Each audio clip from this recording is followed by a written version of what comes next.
We're here with Frank Warren at Frederick's Restaurant in Islington, here for the Chisora Fury undercard with Billy Joe Saunders again. First of all, Chris Eubank Jr. was supposed to be here, and both Chris Eubank and Billy are in the same weight division. After Saturday night, is that something you want to do, is put on some more of these great domestic fights for the British fans? Well, that's what we've done. I mean, we've been putting on some great domestic fights. Hey Chisora was a recent one. We've done Billy Joe against John Ryder, and we've got obviously Tyson Fury, Dereck Chisora in. That's a great domestic fight with a great carrot at the end that the winner will get a shot at the world title against Klitschko. They become the mandatory challenger. Billy Joe Saunders and Emmanuel Blandamura, two undefeated fighters. Bill's 19-0, Blandamura is 20-0, Italian-based. The winner of that will get a #1 spot in the WBO, I'm convinced of that, and then will become the mandatory challenger at the Peter Quinlan. So again, that's a great fight, one of the fights that we want to put on. We've got a fabulous undercard, Liam Smith against Navid Mansouri, that's a cracking little fight. Liam Walsh against Gary Sykes is a really good fight on the undercard. Jake Cattrall and Nathan Bruff, two undefeated young fighters from up north, again a cracking fight. And Ronnie Hepper and Liam Williams. So really decent fights for the fans. They'll have a good night's boxing there.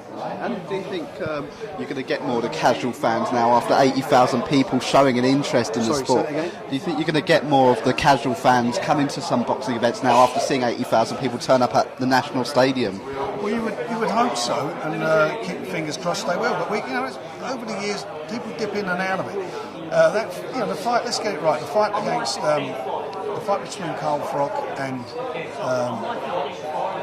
George Groves only happened because George Groves forced the issue. We all know what went on with him going to the IBF and so on. So there was a bit of a it was a cracking fight. The first fight, there was that sort of should the referee have stopped it or not? And for me, it was this wasn't the worst stoppage in the world. And if you let it go on there, I'm quite sure that George Groves got knocked out, and that's what happened in the second fight. But it captured the public's imagination.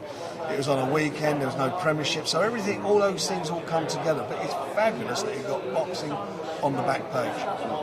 And in terms of Chisora Fury, there's been a bit of animosity between the two in the build-up to this, with Tyson throwing over the table and then stuff at the Printworks in Manchester. What have you made of all of that leading up to this fight? Well, I weren't at either of the press conferences, so.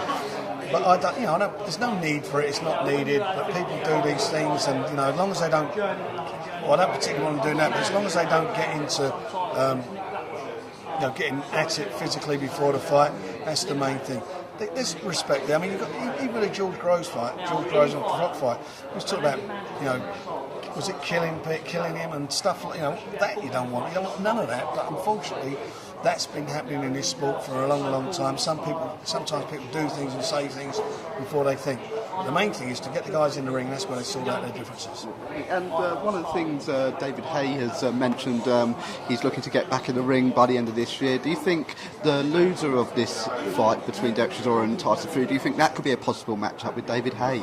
Who knows? I mean, David Hay said he's coming back. That remains to be seen whether that's the case. But it'd be great if he does come back. The more the merrier. And to see those three British fights going at it a bit like you could see. It'd be very interesting, wouldn't it? Let's find out who the best Brit is. Oh, that's great. Thank you so much. You're welcome.